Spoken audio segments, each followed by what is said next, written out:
لیکن جب قرآن کریم کی آیات کو آؤٹ آف کانٹیکسٹ دیا جاتا ہے تو وہ اللہ بچائے تحریف تک بات پہنچ جاتی ہے. تو اس مقدمے کے تناظر میں جو مبارک ثانی کے کیس میں ہماری بالکل سمجھ سے باہر ہے، اور کوئی بھی آدمی جب اس کو پڑھے گا ان آیات کو اور اس کے بعد آپ کا یہ ریمارک پڑے گا کہ اگر یہ آیات ذہن میں ہوتی اور آئین کے دفعات موجود ہوتی تو یہ مقدمہ درج ہی نہیں ہونا چاہیے تھا. یعنی ایک طرح سے آپ ان آیات کو بنیاد بنا رہے ہیں اس بات کی. نہیں تقی عثمانی صاحب، میں معذرت چاہتا ہوں، آپ برا نہ مانیں. نہیں میں نے آپ کو بیچ میں آپ کو روکا.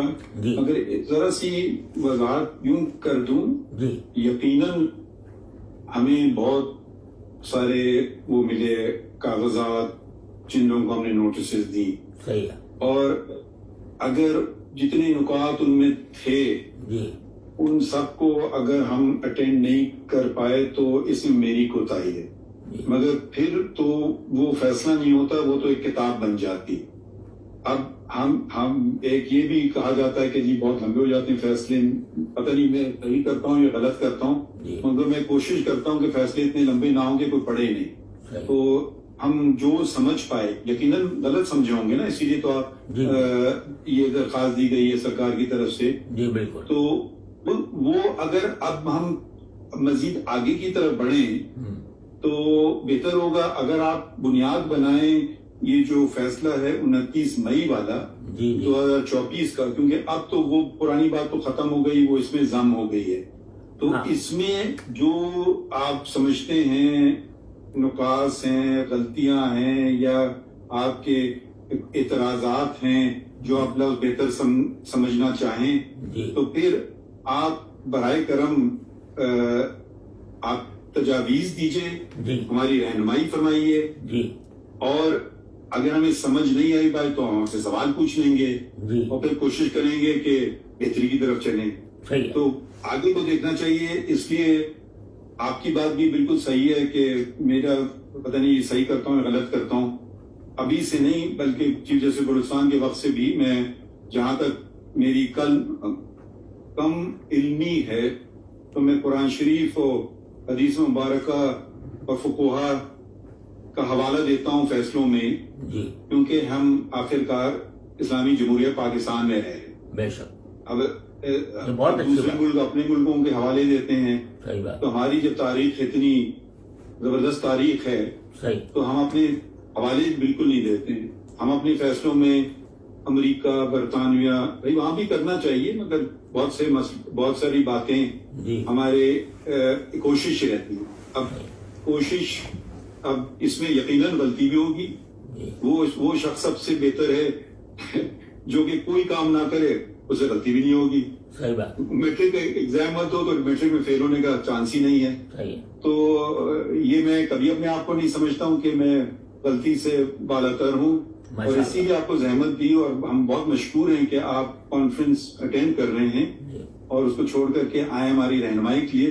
تو برائے کرم اگر آپ 29 مئی کے فیصلے میں اگر آپ ہمیں صرف بتا دیں کہ یہ جگہ غلط ہے، یہ پیراگراف غلط ہے، تو ہم اگر سمجھتے ہیں کہ آپ کی بات میں دلائل میں ہم آپ سے اگری کریں. ماشاءاللہ آپ تو ہمارے ساتھ رہ چکے ہیں، ہم تو آپ کی بڑی قدر کرتے ہیں. آپ تو شریعت کورٹ کے ممبر بھی تھے، اور میں بتا رہا تھا کہ ابھی واپس شریعت کورٹ فعال ہو چکی ہے. تو اگر ہم وہاں سے آغاز شروع کریں 29 مئی سے، اور آپ ہماری نشاندہی کے ساتھ ساتھ اپنے عذر کے اور ساتھ ساتھ پھر اپنے تجاویز بھی دیتے جائیں تو وہ ہم نوٹ کرتے جائیں گے. آپ برا نہ مانیں، مگر وہ میں معذرت چاہتا ہوں کہ اگر آپ کے سارے نکات جو پہلے کے تھے وہ ہم نے ضم نہیں کیے اپنے فیصلے میں، تو اس کا میں قصوروار ٹھہرا. مگر وہ جیسے میں نے بات کی وہ کتاب بن جاتی، کیونکہ نہ صرف آپ کے تھے مگر بہت سارے اور بھی تھے. نہیں، میں دیکھیے آپ کی مشکلات کو سمجھتا ہوں. میں خود جج رہا ہوں، اور جج کے اوپر کتنا بوجھ ہوتا ہے فیصلوں کے لکھنے کا یہ میں جانتا ہوں. اور اسی لیے خود میں بھی حتی الامکان کوشش یہ کرتا تھا کہ بہت زیادہ تفصیلی فیصلہ نہ ہو تاکہ لوگوں کی سمجھ میں آ سکے. لیکن بعض مسائل ایسے ہوتے ہیں جن میں بہت لمبے لمبے فیصلے بھی لکھنے پڑ جاتے ہیں. جب معاملہ کوئی بہت حساس نوعیت کا ہو تو اس کو بہت لمبے فیصلے بھی لکھنے پڑتے ہیں. اب آپ نے جو نظر ثانی کا فیصلہ لکھا، اس میں جو پہلا حصہ ہے نا، یہ تو بڑا قابل استقبال ہے کہ آپ نے ختم نبوت کے دلائل دیے، لیکن اس کی ضرورت نہیں تھی. یہ ضرورت اس لیے نہیں تھی کہ یہ معاملہ مسلمہ ہے تمام مسلمانوں کے درمیان، آئین کی روح سے بھی، قوانین کی روح سے بھی. اس کے اوپر مزید دلائل کی ضرورت نہیں تھی. جتنا وقت آپ نے اس پر لگایا، اگر آپ ان نکات پر لگاتے تو شاید یہ شکایت پیدا نہ ہوتی. لیکن بہرحال جو ہو گیا تو ہو گیا. لیکن جو اصل ہمارے لیے تشویش کی بات ہے، جس کی وجہ سے میں 6 فروری کے فیصلے کا بھی حوالہ دے رہا ہوں، اور یہ اس کو چھوڑ دیجیے، 29 مئی سے آپ بات کیجیے نا، میں اب وہ ختم ہو گیا نا. نہیں، وہ 6 فروری گیا، اب اس کا کوئی ریلیونس رہی نہیں. اب آپ اس میں درخواست آئی 29 مئی، وہ اس کی کوئی حیثیت نہیں ہے، قانونی حیثیت نہیں ہے. صحیح ہے. تو اب اگر اس کی کوئی قانونی حیثیت نہیں ہے تو اس طرف جانے کی ہمیں ضرورت بھی نہیں. بس مجھے اس کا خطرہ ہے کہ وہ اپنی جگہ انٹیکٹ رہے وہ فیصلہ. وہ میں واقعی وضاحت کر دوں، جب ریویو ہو جائے گا تو پھر وہ ختم ہو جاتا ہے. ٹھیک ہے. اب ہم اس کو بھول جاتے ہیں. ٹھیک ہے. یہی بات کہیں. جی مفتی صاحب، جب 6 فروری کا فیصلے پہ نظر ثانی کا فیصلہ آ گیا 29 مئی کو، تو 6 فروری کے فیصلے کا وجود ختم ہو گیا اور ہم نے نگرانی کو تسلیم کر لیا اور 6 فروری کا فیصلہ ختم کر دیا. اب اس وقت جو فیلڈ میں ہیں، آپ تو ماشاءاللہ جج رہے اس بات کو سمجھیں گے، اب فیلڈ میں 29/5/2024 کا حکم ہے. اگر اس پہ کوئی ابہام پیدا ہو رہا ہے جس سے آپ سمجھتے ہیں، میں نے آپ کی ویڈیو دیکھی، آپ نے یوٹیوب پہ ایک ویڈیو بھی کی، پلیز. جی خیر، دیکھیے اب ایسے نہیں ہوتا ہے مناسب، یہ اخلاقی بات نہیں. آپ تشریف رکھیے، تو آپ اس میں تھوڑی سی آپ ہمیں رہنمائی کر دیں کہ نظر ثانی شدہ فیصلے میں جو آپ سمجھتے ہیں سکم ہے یا جس سے کوئی پیچیدگی پیدا ہو رہی ہے یا اس کا احتمال ہے، اس کی وضاحت فرما دیں تاکہ ہم اس کو دیکھ سکیں. دیکھیے، اس میں جو سب سے زیادہ سنگین بات ہے اس فیصلے کے اندر، وہ یہ بات ہے، صفحہ وہ پیراگراف میں آپ کو دیتا ہوں، پیراگراف 47 ہے شاید. میں 1 سیکنڈ میں آپ کو نکال کے دیتا ہوں. 45 پیراگراف کا حوالہ دیتے رہے. دیکھیے، میں یہ سمجھتا ہوں کہ سب سے زیادہ سنگین بات جو ہے وہ پیراگراف 42. جی ہاں، 42 پیراگراف نمبر 7 اور پیراگراف نمبر 42. جی پہلا والا کون سا بتائے؟ Paragraph number 7 paragraph number 7. جی آپ پہلے 7 پہ بتا دیں پھر 42 پہ بتا دیں. 7 میں وہاں آپ نے یہ فرمایا ہے کہ وہ احمدی اپنے ایک نجی ادارے میں تعلیم دے رہے تھے، جس سے آپ نے یہ ایزیوم کر لیا کہ یہ قادیانی لوگ جو ہیں وہ اپنے نجی ادارے بنا سکتے ہیں اور اس میں تعلیم و تبلیغ کر سکتے ہیں. اسی طرح نمبر 42 میں آپ نے باقاعدہ تبلیغ کا لفظ استعمال کر کے آپ نے فرمایا کہ یہ اگر اپنے مذہب کی تبلیغ کریں تو یہ ان کی ایک عجیب اصطلاح استعمال فرمائی آپ نے کہ ان کے گھر کی تنہائی میں شامل ہوگی. گھر کی تنہائی غالباً آپ نے ترجمہ کیا ہے ان کی پرائیویسی کا شاید. تو یہ اس میں تبلیغ کی آپ نے غیر مشروط ہدایت دی تھی. غیر مشروط کے ساتھ آپ نے ایک لفظ ضرور بڑھایا کہ قانون کے مطابق، لیکن آپ نے جو اس میں سب سے پہلی بات تو یہ 298C جو PPC کا 298C ہے، اس میں 2 لفظ الگ الگ بیان کیا ہے. ہم نے اپنے تحریر میں وہ بات واضح کی ہے، یعنی جو جس چیز سے قادیانی حضرات کو منع کیا گیا ہے وہ 2 حصوں میں منقسم ہے 298C میں. ایک حصہ ہے پریچر اور پروپیگیٹس، ایک تو یہ ہے. پھر آگے اور invites address to their faith. تو ظاہر ہے کہ قانون میں کوئی لفظ ریڈنڈنٹ نہیں ہوتا. تو جب اگر ہم پریچنگ کو اور پروپیگیشن کو دوسروں کے متعلق قرار دیں گے تو invoice address to their faith یا جملہ ریڈنڈنٹ ہو جاتا ہے. لہذا اس کا کوئی اور مطلب نہیں ہے کہ وہ اپنی کمیونٹی میں بھی اپنے آپ کو مسلمان ظاہر کر کے نہ تبلیغ کر سکتے ہیں نہ پریچنگ کر سکتے ہیں. 298C اگر آپ براہ کرم نکال لیں تو اس وقت میرے پاس مواد پورا موجود ہے. میرے سامنے ہے. جی میں پڑھ دوں آپ کے جی لیے؟ ضرور جی نہیں ضرور پڑھ دیں تو اچھا ہوگا. اچھا یہ میں پڑھ دیتا ہوں. جی یہ انگریزی میں تو انگریزی میں پڑھوں گا. ظاہر ہے انگریزی میں پڑھیں آپ. جی. Any person of the Qadiani group or the Lahori group who call themselves Ahmadis or by any other name, who directly or indirectly poses himself as a Muslim or calls or refers to his faith as Islam, or preaches or propagates his faith or invites others to accept his faith یہاں میں کیا by words. ہاں ٹھیک ہے. یہاں میں کیا میں آپ کا پوائنٹ سمجھ رہا ہوں. جی. By words either spoken or written or by visible representations or in any manner whatsoever outrages the religious feelings of Muslims shall be punished with imprisonment for either description for a term which may extend to 3 years and shall also be liable to fine. جی میں بالکل 100% اتفاق کرتا ہوں. اب مطلب آپ کہہ رہے ہیں کہ یہ 2 پیراگراف یہ اس میں ابہام ظاہر کر رہے ہیں کہ یہ کہیں یہ 298C کے برعکس ہے.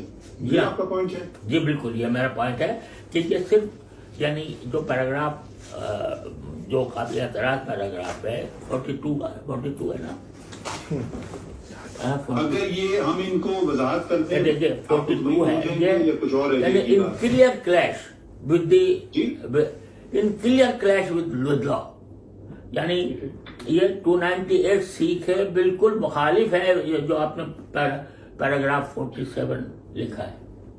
نہیں آپ کہہ رہے ہیں کہ 2 پیراگراف کو وہ ختم کر دیں یا کلیریفائی کر دیں؟ کیا آپ فرما رہے ہیں؟ یہ میری دیکھیے اگر بات کو مختصر کیا جائے تو میری گزارش یہ ہے کہ پیراگراف نمبر 7 یہ پورا حذف کیا جائے.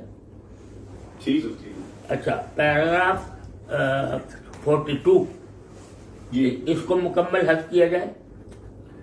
اور اس کے جو متعلقات ہیں یعنی بعض جگہ کئی جگہ اس چیز کا حوالہ آیا ہے وہ اگرچہ یعنی ضمناً آیا ہے لیکن اگر آپ اس کو حذف کر دیں گے تو امید ہے کہ وہ خود بخود ختم ہو جائیں گے. لیکن جو سب سے اہم چیز جو میں چاہتا ہوں آپ کی خدمت میں اس کی تجویز پیش کرتا ہوں وہ یہ ہے جناب. آپ مجھے شرمندہ نہ کریں. ہم آپ کی بڑی قدر کرتے ہیں. نہیں بہت شکریہ بہت شکریہ. آپ میرے بڑے ہیں بزرگ ہیں. بہت شکریہ. آپ بالکل بغیر جھجک کے ہمیں بتائیے. جی انسان غلطی کا پتلا ہے اور میں تو ماشاء اللہ آپ کا بتا دیں کہ یہ آپ نے بڑی اچھی بات کی. یہ 2 پیراگراف ہیں اور اس کے متعلقات جو باتیں آپ نے آٹومیٹکلی ختم ہو جائیں گی وہ ختم ہو جائیں گی. اب میں ذرا سا اور تھوڑا سا آگے بڑھتا ہوں. اور دیکھیے میں یہ چاہتا ہوں کہ جب دیکھیے آپ نے دیکھا کہ یہ مسئلہ کتنا حساس ہے اس کا اندازہ تو آپ کو ہوا ہوگا اور ساتھ ہی یہ بات بھی کہ ہمارے ایمان کی ایک بہت بڑا اہم عقیدہ ہے اور اس کے اوپر آپ نے دیکھا کہ کتنا بڑا فیصلہ آئین پاکستان نے کیا. کس طرح اس کے وہ ترمیم دستور کے اندر کی گئی. تو اس میں ہم جب کوئی مسئلے میں الجھ گئے ہیں کہیں تو ہمیں محض ٹیکنیکلٹیز کی بنیاد پر بات کو بے دلی سے نہیں کرنا چاہیے بلکہ جب نظر ثانی کریں یا کسی غلطی کی کریکشن کریں تو کھلے دل کے ساتھ کریں. اور اس کے لیے میں کہتا ہوں کہ ان 2 پیراگراف کو حذف کرنے کے بعد ان کے متعلقات خود بخود حذف ہو جائیں گے. میں یہ چاہتا ہوں کہ 49C جو آخری جو آرڈر ہے کے کلمات ہے نا 49C جو ایک طرح سے آپ نے پورے فیصلے کا جو آرڈر نکالا ہے وہ ذرا براہ کرم اپنے سامنے رکھ لیں. جی جی رکھیے. 49C یا جی میں نے یہ ہاں 49 جی ہوا نا جی. جی فرمائیے. اچھا اس کو میں نے اس کی جگہ ایک عبارت تجویز کی ہے.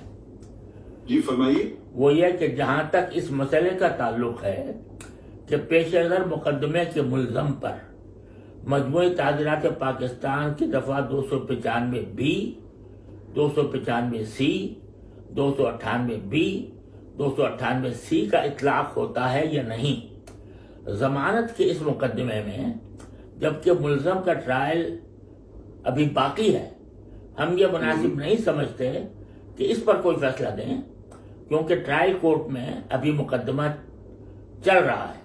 ٹرائل کورٹ کو چاہیے کہ ہمارے فیصلے مورخہ 6 فروری سے متاثر ہوئے بغیر مقدمے کی کارروائی جاری رکھے اور تمام حالات مقدمہ کو سامنے رکھتے ہوئے اس بات کا فیصلہ کرے کہ ملزم پر مذکورہ دفعات کے تحت جرم بنتا ہے یا نہیں، خالص میرٹ پہ اس کا فیصلہ کرے، اور اس طرح نظر ثانی کی تمام درخواستیں جزوی طور پر منظور کی جاتی ہیں.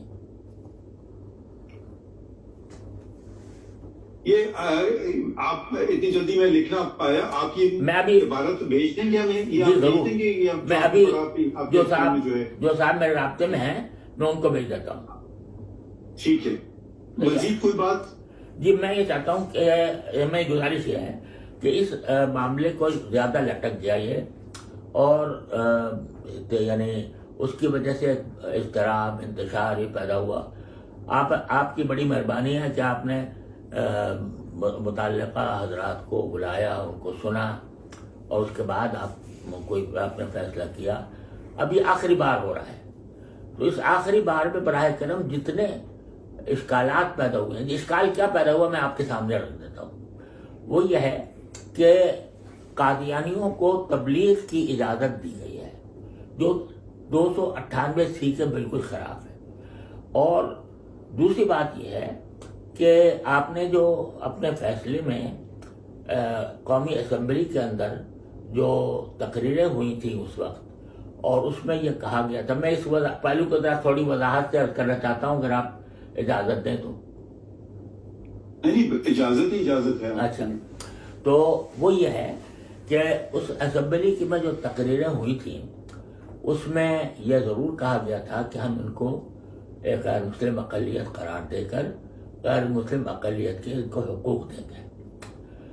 یہ بات جو تھی نا، یہ پاکستان اسلام کی تاریخ کے تمام کیسز کے بالکل برعکس تھی.